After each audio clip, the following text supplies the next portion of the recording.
welcome back to another episode of God Built This Podcast. I'm your host, Maxine, and we're on episode 176. Before we get into any of the topics that you already know I'm going to cover, let's talk about USPS. First of all, why in the world, why does their name have a similar title to UPS? Hello? Does anyone get annoyed with that? I went to UPS today to ship something off, and come to find out, the guy's like, oh, this is for USPS. Then what is UPS? What is UPS then? Oh, this is the United States Postal Service, USPS. That's what that stands for. But what does UPS stand for? Because honestly, I prefer, so UPS is United Parcel Service. It's just fucking dumb. Why couldn't you get a different title? Huh? Why is your name so similar to USPS? That little S in between had to be the only difference between the two? That's so irritating to me. I felt so silly. I'm like, oh, okay, I'll just see you another time. So I just left and found an actual USPS. So I go to the USPS, and I really just can't stand anybody in there. I really cannot. There's a different energy in the USPS than there is in the UPS. I don't know, something with that S in between, but there's an energy in there that I just cannot ignore, that I can't really accept or fathom. Because I don't know if it's ghetto-ness, I don't know if it's improper employee treatment, like maybe they're just acting out because they hate their jobs. Even like the room is like funky. Like there's a funkiness in the room. There's no music playing. It's super dull and sad. It's just very strange. I walk in there. It's all black people behind the desk. All black people. And look, that's racist. I'm not racist. It's just that when I walk into a room, and a room that is already of an energy that is not welcoming, that is not happy-go-lucky, that is not genuine. Because there's a difference when, how you go to Chick-fil-A, for example, my pleasure, right? They always say my pleasure. They have to greet you in a manner that shows a genuine tone, a tone that is welcoming, and it feels like a great experience. It's very hospitable. And you're just going through a drive-through line. Never mind the indoor experience at a Chick-fil-A. But go to USPS, girl, I just be like, oh my God. And God forbid you happen to be on your phone a little bit too long. They be like, next, we ready. The next person in line, Can you calm down? Can you fucking calm down? Damn. So anyway, I'm there, right? Because I sold 2 items via eBay. Shout out to eBay. Like, I never sold anything there until now. So I'm a rich bitch. Sorry, I had some phlegm. But yeah, I felt good about that. And so I sold it. So I'm like, okay, let me go to USPS and finally just go ahead and ship this out. Okay, I get there. I show them a QR code. Apparently, the address that it's being sent to is not, it is a P.O. box. And with the P.O. box address, you have to fill out a customs. And a customs form basically is a repetition of the same information that you've already provided, right? You have to write down your full name, your address, the full name and address of the person you're sending it to, and then a slight description of the item. The guy I go to one lady, and I know you guys care about this, is why I'm giving you so much detail. I feel like stories like these really get the ball rolling. I really do, because Who likes to be at USPS? I hate going to the DMV. I'm only there if I really have to. I really want to go there to get an updated photo for my ID, because the photo that I have currently is of me when I had locks, and I obviously no longer have locks. So I would like to have an updated photo, but I don't know. I'm dreading going there. Anyway, so I'm at USPS. I go to the first lady. She apparently something's wrong with her system and she can't get it to the custom page, and so she's talking to this guy, well, her colleague, her coworker, and he's like, "Well, I don't know if I could get it to work." He's just talking mad loud. Like, can y'all find another way to communicate? He's literally right next to you. And he's like, "Oh, well, you could bring her over here. I could just figure it out. I don't know. We gonna bring her over." This nigga is big as hell behind the desk. And I'm just immediately annoyed because I can already tell what time he's on. So I walk over there. I fill out the custom form. He's asking, it's asking for all these, like, detailed fucking information. First of all, it's asking the name of the description of the item that I'm sending. I'm like, oh, it's an audio interface. I'm giving, like, this specific detail. Then it requests for the weight of the item. I don't know, 5 pounds? Like, I don't know. Do you have a scale? Are you selling drugs in the back? I don't know. So I'm like, I don't know, 2 pounds. And then there's a section that says, is this item, is it a gift? Is it a donation? Is it a contribution? I don't fucking, like, how do I categorize this? Is there a section that says sold it to someone on eBay? Where's that section? So I just checked other. And so he's like, "Oh, well, could you, like, describe what's in the bag?" And I'm like, "Oh, it's an audio interface." He's like, "Oh, what's a audio interface, like, for a car?" I'm like, "No, it's a recorder." What do you talk? They have audio interfaces for cars? Am I dumb? Do I just not know that? Because when he asked that, I'm looking at him and he's looking at me. I'm like, am I in a time warp? It's like everything just felt off.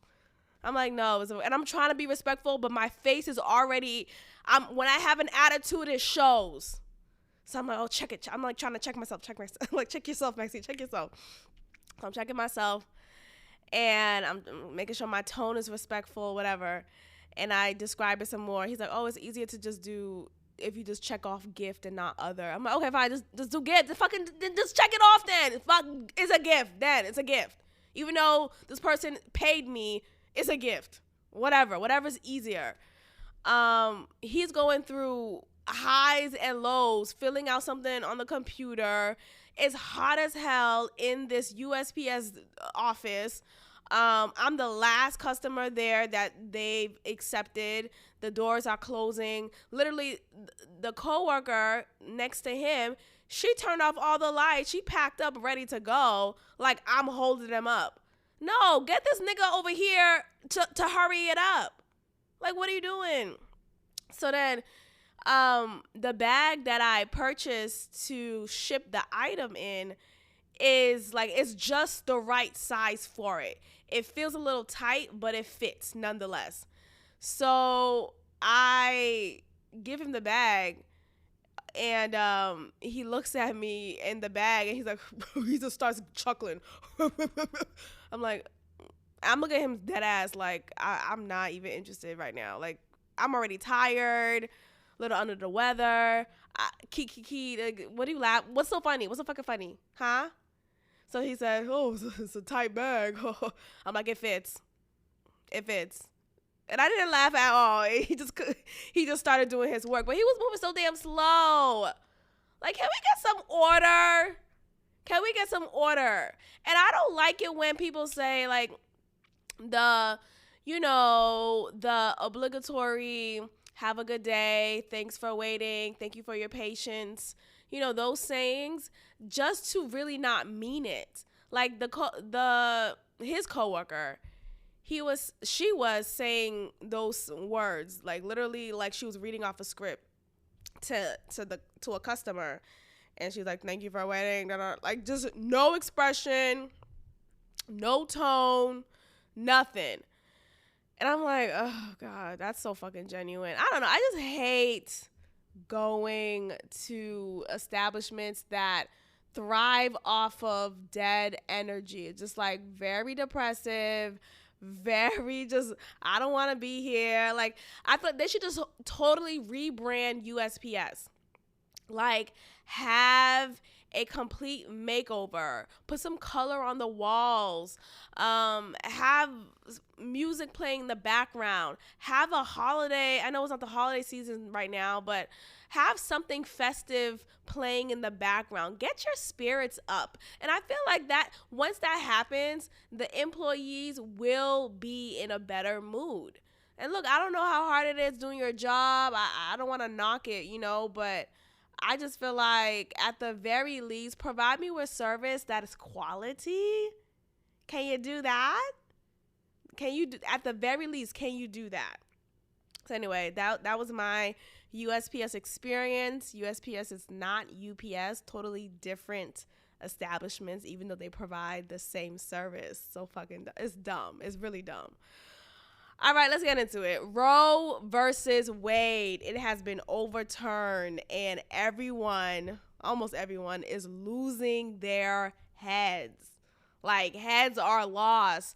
All the videos of these, like, rioters, aka Antifas, that I'm seeing consist of fat, white, lesbian women who have pink hair, blue hair, and talking about, my pussy is mine and I could kill my baby. First of all, you're a lesbian. What's going on? Okay. And third of all, who the fuck is getting you pregnant? Is this me? No, there was this image of this fat white woman, just very, and look, I do believe there's someone for everyone. Don't get me wrong, but I just feel like some people, maybe not. And the way that she's going about talking, I'm looking at her like, who are these niggas getting her pregnant that she's aborting kid after kid after kid? Which one? Let me find who these niggas are. Like, who are these men? There's this image of someone else I saw scrolling on my timeline of this white woman on a dating site. And, on a dating site, and I know this because I used to be on online dating sites, do not recommend, but, to each his own. But when I was on it, basically how it looks like is you have a couple of pictures of yourself. You have the top information of yourself, your age, your name, the location where you are, like the city and state, and like a headline of what you like or something that's intriguing about you to garner more men, right? Or whoever you're trying to attract. And typically it's something like, your age, 25, Central Coast Africa, I don't know, wherever you're from or wherever you are, right? And then the headline will be looking for a good time, wanna have fun tonight, or looking for something real, right? This one white woman, one fat white woman, I'm adding all those descriptors for a reason. I'm not trying to be mean though. Like, there's beautiful fat people all around us. Like, there's a lot of them. But that's a point that I'm making here because it's just very interesting to me how these fat white women are the face of wanting to abort your babies. Anyway, so this fat white woman, you see her profile pic, and you can clearly see the description alive. And instead of her headline being looking for a good time or funny and hot, looking for someone like me, I mean, some shit like that, her headline is vasectomy required. And then she added in the last 3 lines that you could add words to. So she says, vasectomy required because of the big event that took place 6/22, whatever date that was when it was official that Roe versus Wade was overturned. Because of the events that took place, any man who who want to have sexual relations with me need to have a vasectomy and need to provide proof of such before any sexual activity with me continues or begins. And girl, okay. Okay. And look, fine, if you want to have a vasectomy, you're a man, you want to have a vasectomy, cool, chip that away. But it was just so dramatic to me, right? Because what it sounds like is you're going to be very quick to do whatever, have sex with whomever, and if you get pregnant, you get pregnant, and I'm gonna abort the baby. It just sounds very careless in some ways. And I guess because of the recent event that took place, her get back is, well, I'm gonna stick it to the men because men are the reasons why Roe versus Wade is overturned, even though these same men, or not the same men, but still the same gender was responsible when Roe versus Wade was put into place. So that whole argument that I'm seeing people say is, it's because of men, that's why there's 8 men, dominating the Congress, the Supreme Court, and that explains why Roe versus Wade is overturned, and men shouldn't make decisions over women's bodies. Like, this was the same gender that was making the decision prior to Roe versus Wade being overturned. Like, that argument is so ridiculous to me. Like, okay, let's continue with this men versus women thing. Anyway, so she said vasectomy is required and proof of vasectomy is required before any sexual activity is pursued with me. And yeah. So we're going to see maybe an uptick of men probably getting vasectomies. I don't know how I feel about that. I don't know. I know it's reversible. I believe it is reversible. I think which one is not reversible? There's tubes tied is for the ladies, and that may not be the one that's reversible. Either way, I think things like that, though, if you make a decision to do it, and even though maybe it is reversible, it's not gonna be like a quick and go type of thing. Like, it's still surgery nonetheless, and it's still some possibilities of complications, and you may still put yourself at risk of anything, and it may not necessarily result to a successful fertility plan with your partner. So I just don't like to play with stuff like that. Always, like, if you're gonna make that decision for real, then you better be certain, and you better know the future, right?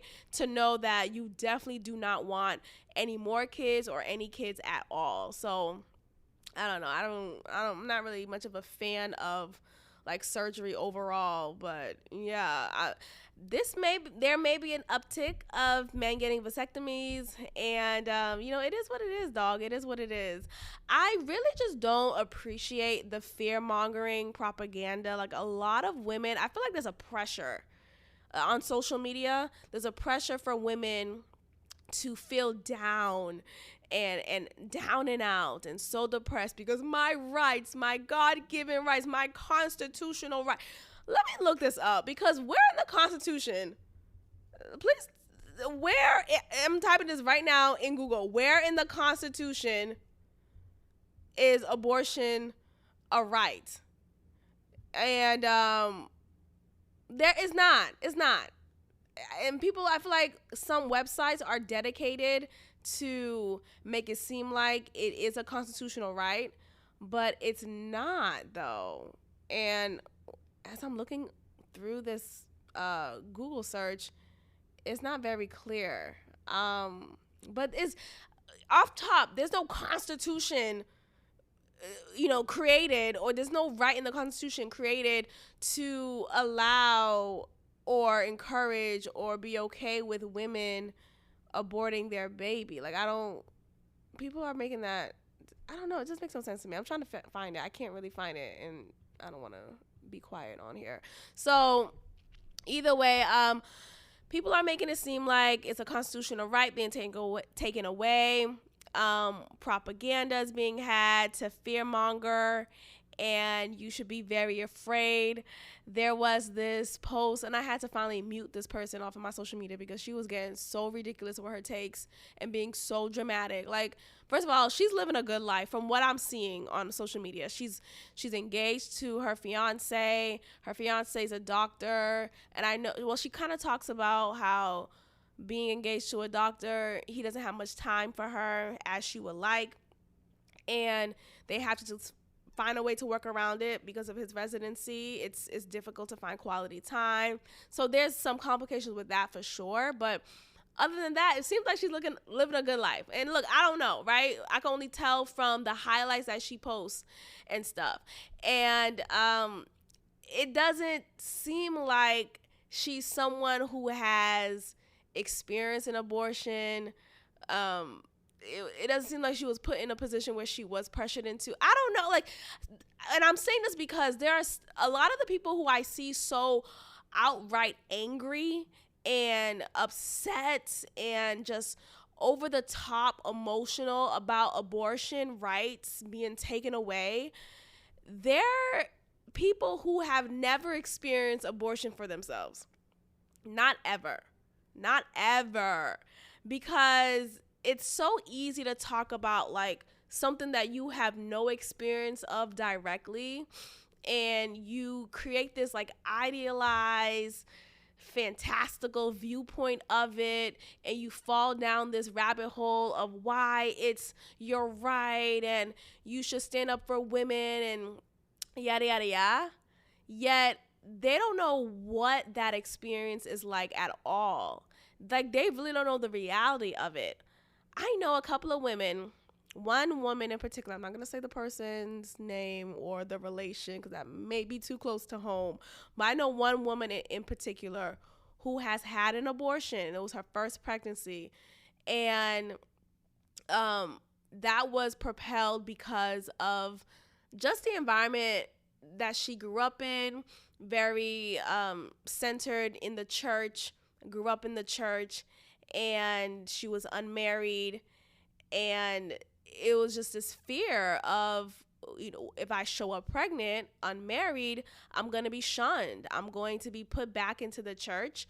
I remember a couple of women who got pregnant before marriage in my church, or like close relation to my church, who would visit my church. They would be positioned in the back of the church. Like, they could not sit up front in the pews in the church sanctuary. They actually were positioned and required to sit in the back, which is right. It sounds crazy, right? But that's honestly the culture, and that is very normal, actually. So you have this fear of being shunned, of being isolated, of being unsupported and discouraged. And it's very, especially if you're because you're already unmarried and you're pregnant, and whether or not you was in a relationship with your boyfriend or, you know, your child's father, there is this tension there because, you know, we're not married, and now you're falling into this mindset of, what if he doesn't support me? What if he doesn't care to be a part of this child's life? And so now these like depressing ass feelings and thoughts come about, and they overtake you. And to add on to that feeling of, I'm not going to receive support from my church family and from my very own family themselves, and it feels very lonely. One could only imagine, right? I haven't experienced that directly, but indirectly I have. So I've seen it firsthand, and it's, well, secondhand technically. But it's sad, to say the least. Like, it's not a pleasurable experience. And so the woman who I'm referring to, she decided to go ahead and abort her first pregnancy. And I can't remember how far along she was. I think she did it very early on. As soon as she found out, she did it within like the next week or so. And it was just like one and done type of thing. It wasn't necessarily something that she just gleefully walked into the abortion center and I never really asked detailed questions about it because it's an uncomfortable conversation, and I just didn't want to make her feel uncomfortable with that decision. And that was during a time when I was actually pro-abortion. Pro-choice. That's when I was actually very like loud about pro-choice, because in my head I thought, even if I may feel opposite of this decision, in order for me to show support to this person, I felt like in my head I needed to demonstrate that I was pro-abortion, that I was pro-choice. And so that I was on my like super loud mouth mic, theoretically. Back then I didn't have a mic necessarily, but I always use my voice. But I was on my loud voice shit, like, a woman should do whatever she wants with her body, yada yada yada. But I was primarily doing it because I really just wanted to show support to this person in my life. And I remember after it happened, there was this cloud over her, very much so. I remember she felt very heavy, very sad. She didn't necessarily say, I'm sad because I killed my child. Like, she didn't say that directly, right? But like, you kind of correlate it. Obviously, I remember I was working with young kids, like kindergartners, and I did it as a volunteer thing that I needed to do for as part of my high school graduation credit. And I will always come home and talk about I guess I'm making it obvious who the person is now, but whatever. I would always come home and talk about the kids I would work with, and I was talking about the different personalities, and this little fuck ass kid, this little fuck boy motherfucker. I'm always talking shit about these kids. And this woman would talk about how she would be so excited about these stories about the kids that I would teach and volunteer my time with. And she always want to hear more stories about them. Oh, tell me more about what they did, and da da da da. And I just remember this kind of this sadness in her eyes, and this pain I felt that was still there and still fresh off of a decision that she decided to make for herself, and a regret that I probably think she felt, and just sadness overall. Because I don't think, and I shared this story because I don't think there is enough exposure or media coverage of women who regret their abortions. And my goodness, there are so many women who do. So like, if we're gonna have this conversation, let's have it honestly all around. And like, sure, there may be women who do not regret their abortions, right? For whatever circumstance they're in, for whatever reason that brought them to that decision. That is their choice that they made, and they're totally fine with it. They don't have nightmares of it. Their killed fetus is not haunting them at night. Fine. That sounded judgy, huh? I read something, or I think I heard someone say that. I thought that was so funny. Your fetus is haunting you. The fetus that you killed is haunting you. Yeah, what's wrong with me? Anyway, what happened? Yeah, so sure, I'm sure there are women who don't regret that decision, and fine, that's your choice. And there are women, like, two things are true. There are women who incredibly feel remorseful, who feel disgusted with themselves, who feel embarrassed that there's a lot of complex feelings that they feel, and ultimately their feeling is left with regret. Like, damn, had I kept that child would have been 10 years old right now. That child would have been 15 right now. I would have had a 15-year-old, and wow, and yada, yada, yada. So there's not enough honesty in these conversations that, as much as, sure, you may feel like your body, your choice, but some people make these choices and regret the shit out of them.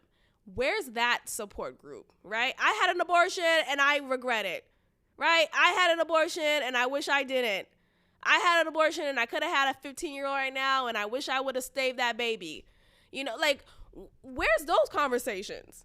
All we hear is my pussy, my power by this fat, white, black, somebody who's always fat talking about that, right? And so bringing it back to that woman who I follow, who I had to mute recently on my Instagram, she doesn't seem like, and maybe I don't know, maybe she had 2 abortions, it's like whatever, but I feel like those people who had abortions and don't regret it, stand the fuck up. Let me hear what you gotta say. Those people who are so super pro-choice, I want to see your shit on my Instagram timeline. I want you to talk about your experience. And maybe, sure, you shouldn't force people to talk about it's so sensitive. The whole topic is sensitive. Pro-choice, pro-life, abortion, murder, it's all sensitive. So sensitively talk about your experience with abortion and how you either regret it or you feel totally fine with your decision.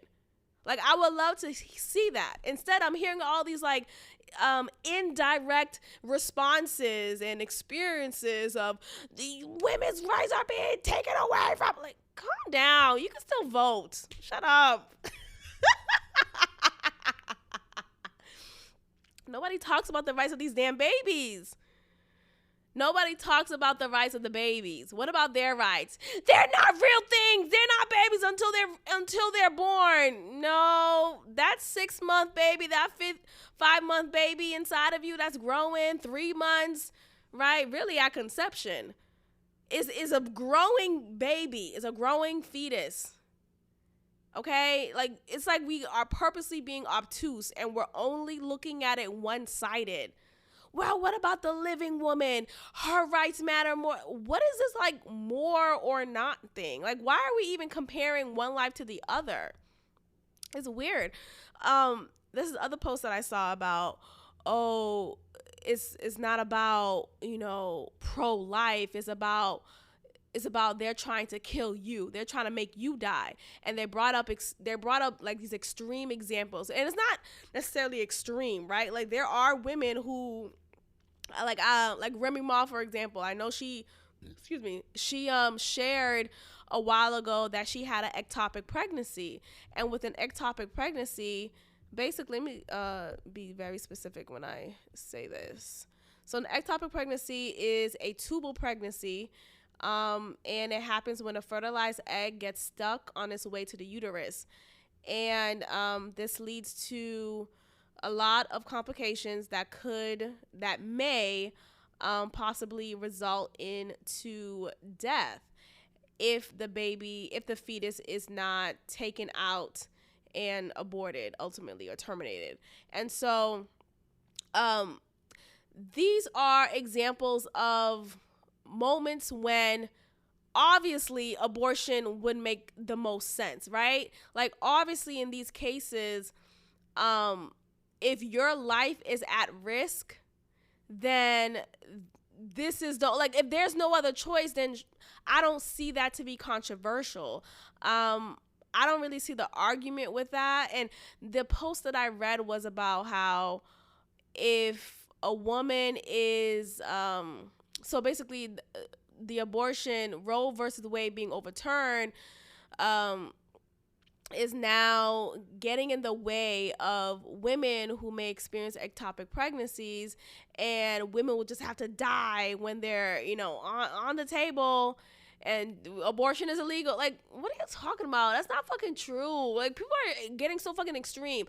No, the doctor will still, and it may not even be called an abortion technically. Like, it's going to be called some type of termination or something where the baby, like, your life will be preserved. And the baby can't even be born, really. The baby's already dead. So this whole idea of, well, this is why abortion should be had because of these examples, like, this is totally different. Like, those extreme cases are reserved for green light for abortion. Like, I think those, there's other examples for ectopic pregnancies, but like, those examples are reserved for that. Like, I think abortion is fine for that, in those extreme cases. But, like, stop being and I just think that's what it is. People are just purposely being obtuse. You're being obtuse, though. Like, we're not talking about ectopic pregnancy, motherfucker. Like, obviously, that's going to be taken care of the way that it should be. But we're talking about this careless sexual behavior. We're talking about, you change your mind and you decide to not have the child anymore. We're talking about whatever circumstance that you're in and you happen to be pregnant and you feel like aborting the child is the best option. We're talking about those circumstances, and we're saying those circumstances are not necessarily plausible for an abortion and it's unfair to the unborn child. That's what we're talking about. So this whole idea of, you're taking my right away from me. You're making me die. No, that's not what it is, dog. It's not. You're being obtuse. You're being fucking dumb. Like, can you get your mind out the gutter real quick? Oh my gosh. There was something I was gonna say. I forgot. What was I gonna say? I can't remember. But I just, for once, I would like to hear from people who have had an abortion and either regret it or don't, right? Or they felt like that was the best choice for them and yada, yada, yada. Like, I really want to hear from them. I'm only hearing from from women in particular, who have literally no relation to abortion. Never experienced it, never been pregnant, never had a oopsie daisy, and, never. And, that's the other point I wanted to say. So, there's also an argument now, or has been, and I'm just now realizing it, that what happened? So basically, the argument is, well, you know how when you will get your ultrasounds, and when it gets kind of closer, or maybe even earlier on, a doctor could identify if your child may come out with an illness or a disability, a disability in particular, so like Down syndrome, autism, stuff like that.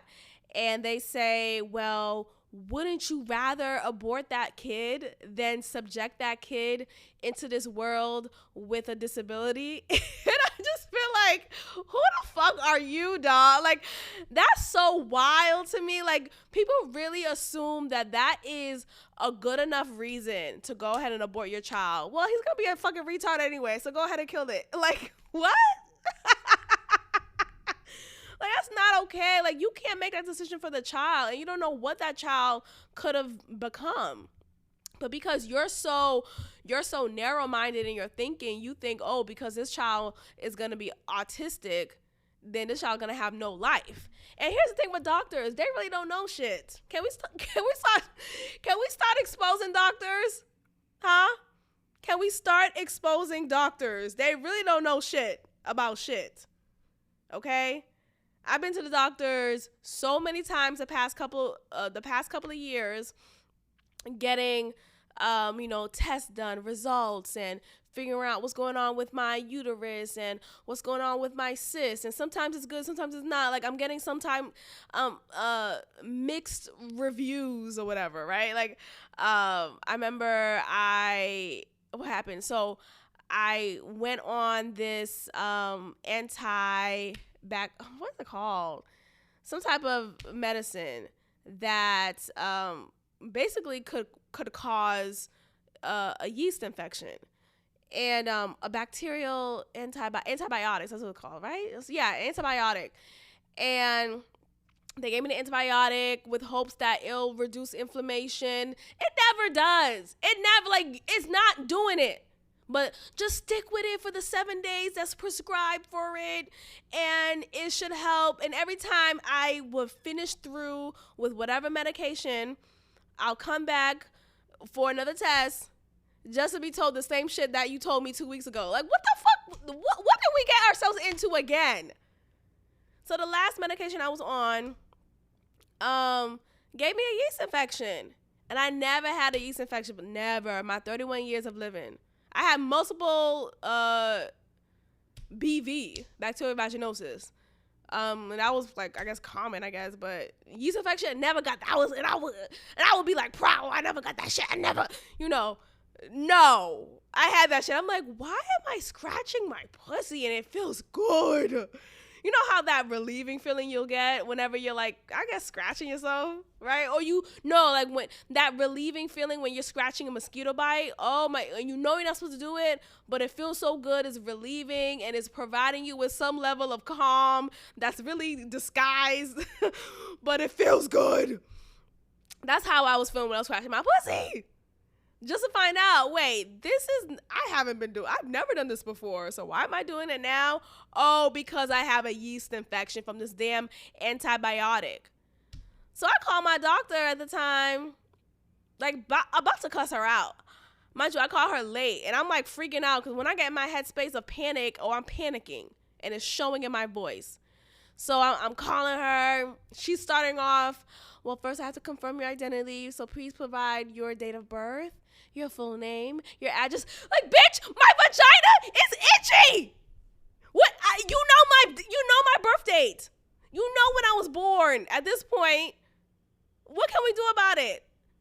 And she's like, oh, I think it's just a simple. And the way that doctors talk, they be talking so fucking dismissive. Like, okay, but I've never had a yeast infection before, so you should be able to understand or sympathize with the fact that I'm freaking out about this. Like, what if this stays in forever? What if this never goes away? Or what if this reoccurs? And whatever. It went away like the next 2 days. It was pretty fine. I got through that, but that was really freaky. Like, so anyway, I say all that to say doctors don't know shit. So when a doctor is telling you, oh, the fetus that's growing, may be a retard, right? It may have all these, fallouts and whatever it is. So what do you want to do? Do you really want to be a parent of a special needs child? It may be better to abort. This is crazy to me. You know what's actually interesting? This brings up something that I came across on Reddit. Shout out to Reddit. I love Reddit. You can find any community in Reddit. Fuck. Any of them. Anyway, so I was on Reddit the other day, and I came across this community page about, it's literally called Regretful Parenting. Let me make sure I get the name right. I think it's called that. And look, I'm not here trying to say, as soon as you become a parent, you'll regret it. I'm not saying that. I'm not. But what I just want to talk about, it's called Regretful Parent. So check that out whenever you want to talk about it. But literally, the headline is called, so I'm on the page right now, right? And I'm looking at it. I'm just like looking to see, I like to hear people's experiences, And so the headline is, a safe place for parents who think they shouldn't have become parents in the first place. Ooh, my God, today. When I tell you there's a lot of people who I know who probably feel this way but have yet to come out. And I mean, they probably shouldn't come out the closet for this one. They probably shouldn't. Just stick it to Reddit. Go create a page on Reddit. But I do think there's a lot of people who, and low key, and this is no offense, but I think I was just talking to myself about this the other day. And I was like, I don't think my mom ever wanted to become a mom. I think, and I say this lovingly, with acceptance of that, but I say this because I don't believe there was ever necessarily a plan she had for her children. Like, it wasn't like, how when you want a child, you plan for that child, or I want to, have a girl. You obviously can't plan for the sex, the gender of a child, whatever, but you plan, I would like to have a child, within the next 4 years or whatever. And, you actively work towards that. I don't think she ever necessarily did that. I think it was one of those things that just like, okay, well, I'm pregnant and here it is, and it just kept on happening 4 times. But, and I'm saying that very just transparently, but I really do believe, and I say that because I think, when I think of a mom, I think of someone who is, and maybe it's not right to like stereotype mothers, right? But I do feel like there should be a level of domesticatedness, right? Or domesticity within a mother, right? I do think there should be a level of like openness and sensitivity. At least growing up for me, it wasn't like that with my mom. And so, in my adult age, I experienced that now, and the past couple of years, which is great. I'm so appreciative of it. But I wish I would have had that when I was growing up. Like, I didn't have that, like, open, loving, vulnerable, you could come to me with whatever, type of mothering experience growing up. So I think for the most part, mothers should have that. Or mothers who wanted to become mothers. And I think mothers who became mothers accidentally, and it's just it is what it is, make lemonade out of lemons, they probably think that they never wanted to become parents. They really do. And I know, like, and this also, like, speaks to women who are more career focused, and there's no shot to that, but I think women who are more career focused and become mothers at that, there is this, like, discomfort that I'm noticing from them about mothering, about, and I'm sure, and they say the whole, they like to, like, soften it up, right? Give a disclaimer, like, I love my child is my life, I don't regret having him and or her, and da da da da, trying to make it look nice, but it's like, but you're not really happy though, right? Like, if you could really choose, you probably would have chose your career over your child. Like, and it's sad to say that out loud, but I really do recognize some women, some mothers out here who, what is a woman, right? No, but I do recognize that there are some mothers out here who are just, like, making it do what it do and making the best out of it, and probably regret it. I guess that's why you should have an abortion, huh? No, anyway, that's a joke. Anyway, this page is just very fascinating to me. I just never saw or even thought that there would be a place, online or not, but that there would be a place filled with people who regret parenting, regret becoming parents. And this also includes dads as well, I'm sure, because it just says parents. It says regretful parents. So it could be mother or father. But I brought this up because there was a post that I read about a parent who's a parent of a special needs child. And it was so heartbreaking when I was reading it. She was talking about her experience, and she was saying how during her, like, she planned for this pregnancy, she planned for this child. The pregnancy was very healthy. It was a very happy and positive experience. There was no complications. She ate well. She did it very very healthy. She just did her research and did the best she could to have a successful pregnancy, and that's what she did. She delivered the baby, right? She went to the hospital, got her baby delivered, all that, just to find out that her child turned out to be special needs. I don't know with what exactly, but there is some type of some special needs is whatever. And the child is a couple of years, probably like 7 or 9 now, right? And she's talking about how the child has just very slow developmental phases naturally of someone who is special needs. The child is barely speaks.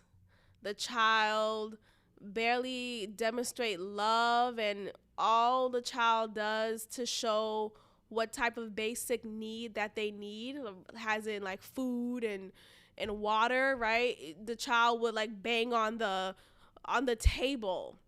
And this is a 7-year-old, right? Like, a normal, quote unquote, and no offense, but a normal child will know how to communicate that. Oh, I'm hungry, mommy, I'm hungry, yada, yada, yada. But this child can't communicate that because the child is special needs.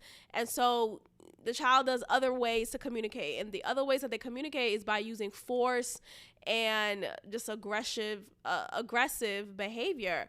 And so the child would, like, bang on the table, and the mother will realize, oh, this means that the child's hungry. And she's saying how she's not having a good time. She's not having a good time parenting this child. She feels like, rather than a mother, and I think it's a daughter actually, rather than a mother and daughter relationship like a natural mother and daughter relationship. It feels like she's just a caregiver and she's caring to this patient that she is obliged to care for. And it's very hard on her. And I don't think we have enough of these conversations, like publicly at least, of parents who are parents. And this I feel like this is an extreme case, but there are plenty of special needs children out here. So I'm sure this is common. But I don't think we hear enough conversations about like parents who are parenting children of special needs and how they thought their child will come out normal and the child's not normal, and it's just a strain. And not to say that they regret, maybe they do, right? And I think we have to have these real conversations like, yeah, maybe I fucking regret having this child. Maybe I do. Maybe I fucking do. You know, or damn, I regret that this child turned out this way. I had a healthy and successful pregnancy, and you want to hit me with this, oh, your child has Asperger's? What? Asperger's, I mean? Like, that shit is a hard pill to swallow. And I think instead of being judgmental and being insensitive to people's real experiences, why not just listen to them and be compassionate and have a level of understanding, whether you agree with their take or not. But it's so quick to judge and form an opinion of something that you have no direct experience of, rather than just listening and being a shoulder for that person. So when I think, going back to abortion, like when I think about people who have these strong opinions as to why pro-choice should be the thing, yet have no experience of abortion directly, don't know anybody in their life who had an abortion, right? They could have been aborted themselves by their mother, but the mother decided to stick it out and have their asses. And yet they feel so overwhelmed with the media and how our right as a woman is now taken away. First of all, I thought we were just talking about what a woman is. And Miss, what's that lady who said, I don't know, that black woman, oh my gosh, what's her name? I don't care. But that black woman, she's talking about, I don't know what is a woman. I'm not a biologist. Like, girl, you fucking dumb. Are you a woman? How do you identify at this point? I hate that stupid ass, I hate that question. I was filling out a job application and it's talking about, how do you identify? What are your pronouns? What, da, da, da, da. And I feel like, isn't that actually illegal? Wasn't there a point in our, oh no, maybe it isn't, but like, isn't there like a law against that where if you're having an interview with someone, the boss, actually an interview with the boss, the employer cannot ask you about like personal questions like that? So I never understood why the question always came up of how do you, what is your sexual orientation? Like, why does that even matter? Like, why are we even talking about this at our workplace? Right? And now, you know, not only is it that question, right? It's the whole veteran question. I'm not a veteran. Fuck. At this point, I should have said yes. And here's something. Figure it out. Maybe we'll get this job quicker. But I always ask this question, like, do you have a disability? What's your sexual orientation? And are you a veteran? No, no, no. And now it's adding on to it by saying, what are your pronouns? How do you identify? You know, how would you be preferred to be referred to? It's just what? It's just a lot. It's a lot. It's a lot. It's too much going on. Okay. Shout out to Florida. Shout out to Florida. And let me tell you why. So Florida has a new law that has been passed that allows officers to ticket drivers for loud music playing. Clap it up. Seriously, I'm happy. They should put that in everywhere. Call me the cops. Call me the fun police. But I'm sick of that shit. Why are you banging your music so loud that I can't even hear your exhaust pipes anymore? I don't know if you're going to make a right or a left because I'm so distracted by your loud ass music that I didn't see your blinker. Like, it's distracting, and it should be distracting to you as the driver. Everyone in the driver's seat feel like they're in a rap video. They're about to go battle somebody real quick in a rap battle. And their volume is incredibly loud. It's just so freaking ridiculous that I'm happy that finally something is being done. And if it takes Florida to take the lead on this, then shout out to Florida. So let's go ahead and look at this law. And, I think Florida is like really making some great headway. I would never live there though. It's just kind of crazy over there. But other than that, I just feel like it's necessary. Okay, so it says whether you live in Florida or are visiting, you may need to turn down the music's volume in your car because it could cost you an expensive ticket. Now, you know what's interesting though? When a cop pulls you over and then you just immediately turn it down, like how do they go about, recognizing, oh, it was this car, or how does that work? Or what if you're a parked car and you had your volume too high? How does that work? Either way, lock them all up. I'm dead ass. I hate that. I really hate loud volume ass people. Like, do you like going deaf every time you listen to this song? Like, I get some songs get you in the mood and you rapping, you in the music video, you wrote the verse to this, you write 6 bars, da da da da. I get it, but calm down. You're behind a vehicle about to take a right and stop into this drive-through. Like, you're not doing anything mischievous. Like, relax, dog. It's ridiculous. A new Florida law will go into effect on July 1st and will allow law enforcement officers to ticket drivers who are playing music from their car too loudly that it can be heard 25 feet from the vehicle. Okay, so if an officer is 25 feet at least away from you and your music is that loud, then your ass is getting pulled over. Pull them over and lock them up. Lock them out. Get these niggas out of here. Oh, get them out of here. Someone says verbatim, living in the area where there's a lot of downtown activity, there are cars that come through at 12 or 1 o'clock in the morning with their blaring music bumping through the neighborhood. Absolutely. If the law is really to cut down on the noise, then I think it will help in some respect. Absolutely. And there's just a lack of respect that people have when it comes to playing loud music. And this goes beyond the car, right? Like, it starts off in the home. Everything starts off in the home, right? But it starts off in the home. The home, if you're playing loud ass music in your car, well, in your house, in your room, you're likely to do the same thing in your car, just naturally, right? And I just hate that. Like, I remember growing up in my home in Boston, and the way my house is set up is that it's is it a duplex? Yeah, it's a duplex. And so right next to us is another family home that's not our family. It's just a whole other neighbor that's unrelated to us. And they're Honduran.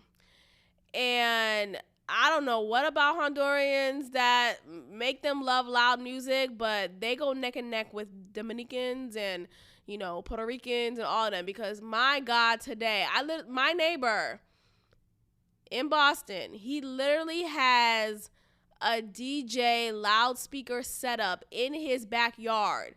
A backyard that's literally just connected to ours because it's just one fence away. Like, our fence connect each other. It's the only fence, it divides us. So that's it. So he plays his loud ass music from 6 a.m. to 6 a.m. Like, it's a complete full set of hours, okay? Like, it's a long ass time. And he does this consistently throughout the summer. Every summer, as soon as it hits summertime, he's playing his loud ass music. And it's every like soca, rhythm, it's Jamaica, like, it's everything. Like, he loves all that music. And look, the music is nice. Don't get me wrong. It's fine. It's cool. It's nice to jive to, whatever.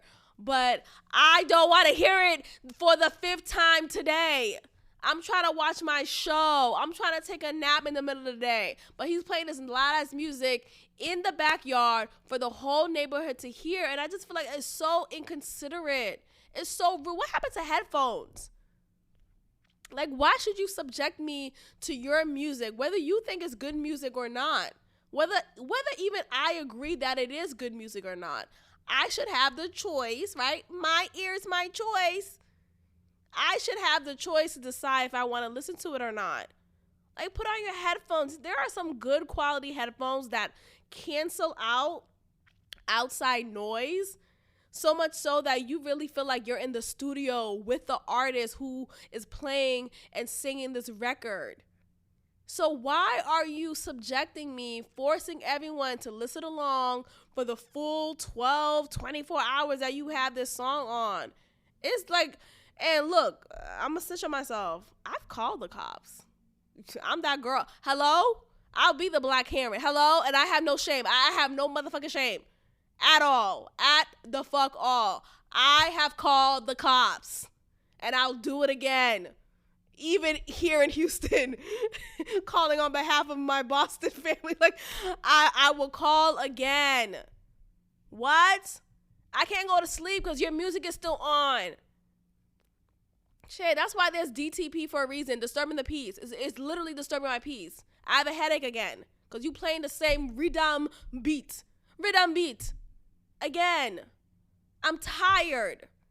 I just really hate that shit. So I've called the cops a couple times. Knocking the door. Yes, right next door. Go ahead. Shit, it took like 10 minutes and got that shit done. I don't regret it. I mean, look, the cops didn't, accidentally shoot and kill him. It wasn't one of those, like, justice for. Just turn that shit down. Turn it off. Find some Beats headphones and play your music. But you don't have to subject me to it. My gosh, I really can't stand that. Okay, let's get into comedians and if they should get a pass if their joke is low-key racist. Okay. You guys know I will be on the comedian side all day, every day. And I'm still going to be on the comedian side for this story because I just feel like sometimes with Black Americans, there is this like excessive need to be the wokest, woke. Everything's about putting the Black man down. Everything's about not uplifting the Black community. Everything's about, that's why the Black man can't have the 1,000 acres and a move. Like, okay. But did you get up and work today? Okay. Everything the white man's against me. Look, I get it, but I also just feel like relax, But I think it's one of those situations where Black people and like any group, right? Jewish groups, Jewish communities, Hispanic communities, Black communities, Caribbean communities. It's easier to accept if someone from your own is making fun of that community than it is someone outside of the community making fun of that community, right? Like Jewish jokes, like jokes about Jews and Hitler. Zeitgeist, whatever. So, jokes about the Jewish community, may not be easy to digest from someone who's not in that community, to say the very least, right? And a Jewish person processing that may feel so offended. But whatever. Okay, let's get into it. So Andrew Schultz, comedian, he's also a podcaster, and he has a podcast with Charlamagne the God called Brilliant Idiots, and he also has his own podcast called Flagrant with a couple of comedians as well. And he recently released a short clip of a stand-up joke that he did recently, I think in New York. And he talked about Juneteenth. And you guys know Juneteenth is the official date in which, in which slaves realized they were free. But they realized it later than the actual date when they were free. So it was like a late celebration, a delayed celebration. Anyway, so let me just read it real quick. So Juneteenth is also called Freedom Day, is the oldest nationally celebrated commemoration of the ending of slavery in the United States. The holiday is considered the longest running African American holiday and has been called America's second Independence Day. It was on June 19th, 1865, that Union soldiers led by Major General yada yada yada whatever. So, and he let slaves know on that date that enslaved people in Texas know that they're actually free and they're no longer slaves.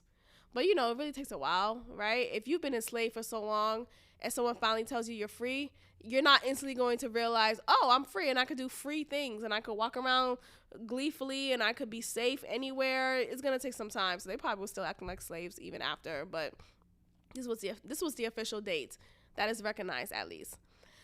Anyway, so Juneteenth, as of late, has been more commercially accepted and it's been implemented in workplaces. So some workplaces recognize it as a day off or may even excuse employees from working that day. Like, if that could be a viable excuse if you so choose and if you're a person who is Black. So, okay, cool. And, with America is a country in which capitalism rises, and it's a way to get your buck off, and you could really make anything an opportunity, capitalize off of it, and live the American dream.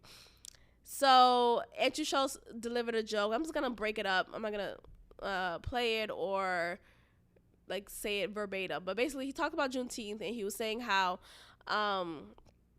American corporations are capitalizing off of it, and how while they're capitalizing off of it, he should charge, or the corporations should start charging 3/5 on their item, right?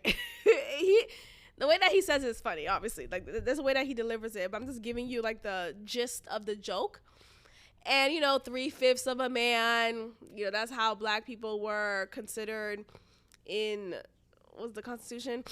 And so, Black men weren't even considered humans. They were considered 3/5 of a human, and so very like below level.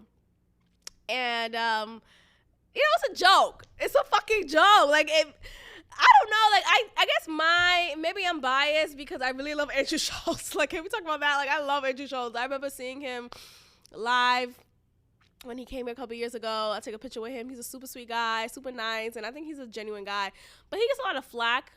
And I think he gets a lot of flack from communities of people who are so quick to believe the propaganda, who are so quick to believe, and everything's a propaganda, Maxine. It really is. Everything really is. And he's been on Joe Rogan, for example, for a while. And Joe Rogan gets a bad flack because he's not quick to acquiesce to the mass media, and he speaks out against the vaccine, and he's brought a lot of reputable and notable doctors and medical professionals who speak to his conspiracies, or not even conspiracy, but his real theories and points that are relevant to COVID-19 and the pandemic and all of that. And so because Joe Rogan continuously challenges the status quo, he's seen as a right-winger, MAGA-ish. Like, it's immediately put on a label. And Andrew Schultz has been on his podcast for a while, on the Joe Rogan Experience for a while. Like, he's been there for like 3 or 4 times by now. And people are seeing it as, oh, he's like moving into this space where he's an alt-right guy, and Andrew Schultz got on top, or got in the mainstream off of the backs of Black men, and Charlemagne being a Black man, a Black radio broadcaster, a shock jock to say the least. And it's just, I don't know, people like to paint this narrative, and it's unfair because I think, at least for me, when I look at someone and when I make my when I make my judgment on their character, I look at their character, right? I don't look at what society tells me to believe about this person because of what it looks like. Instead, I'm listening to what you're saying. I'm understanding you for who you are, right? I'm not going to just immediately jump to the conclusions that other people has made about you who's never met you, right? And though I met Andrew Schulz, but I haven't hung out with him, right? But from what I've gathered from his energy and from what I just see about him, I think he's a genuine guy. And for this label of like, oh, he's a racist to be put upon him because of this joke that he made, I just think that's not fair. I don't think it's fair to put that on him. I think we also need to recognize that he's a comedian. And I know we like to sometimes put the comedian excuse tag on people when we want, and we take it off when we don't feel like they deserve it. And because Andrew Schulz is a white man and sometimes his views may not be of the status quo, so it's quick and easy to immediately paint him as a racist, it's just unfair. And I think if this also just speaks to the fact that you have people who are so quick to be against what mainstream media tells you to do or tells you not to do. And they're so quick to just follow suit and shut up and put up. And I'm just disappointed with Ish. So Ish is a co-host on the Joe Budden podcast, and he was talking about how he just didn't appreciate the joke, and he just thought it was disgusting, and it was just a disturbing joke, to say the least. And I just feel like for Ish to be someone who, I like his character, like from what I could tell, from what I could gather, from all the times I watched him on the podcast, I feel like he's someone who's not quick to believe the status quo and mass media. So for him to just immediately paint him as this, or try to create this narrative of him being, of Andrew Schulz being this racist, I just feel like it's unnecessary, especially considering, not to say Joe Budden's a racist, but I think Joe Budden, he oftentimes get a bad rap because of people will gather from him in his past, and him looking like this abusive partner in the past and past relationships and yada, yada, yada. People were so quick to paint him in this negative light, and some behaviors maybe help contribute that. I get that, but I also feel like he is someone who is a genuine person. I think you have to look at someone for who they are instead of what people try to make you see them as. And for Ish to immediately see Schulz as this, or try to create this narrative that he's this racist, yet sitting next to Joe Budden, who gets a bad flag all the time from people who are so quick to judge him and put this label upon him, when you have to look at the person for who they are and stop being so quick to label them. So it's just, I thought it was just very ironic how Ish was so quick to say, you know, or allude to the fact that, you know, maybe, you know, Andrew Schulz is a racist for these comments, for this joke. And it's just, what happened to you? You're a comedian, you could get a pass. I don't know. I think all's fair in comedy. I really do. I'll say it again. Like, be racist all you want. Shit, when I watched the clip, I laughed.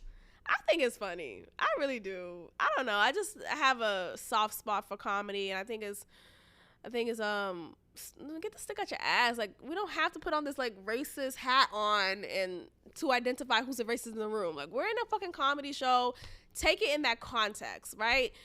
You know, it'll be one thing if Andrew was saying this, but he wasn't even like. And if you look at the joke, in the construction of the joke, that's the thing about comedy. Like, it's not, well, some comedians are lazy with it, right? But like this joke wasn't a lazy joke. If you really just put your brain hat on, you'll see the construction of it.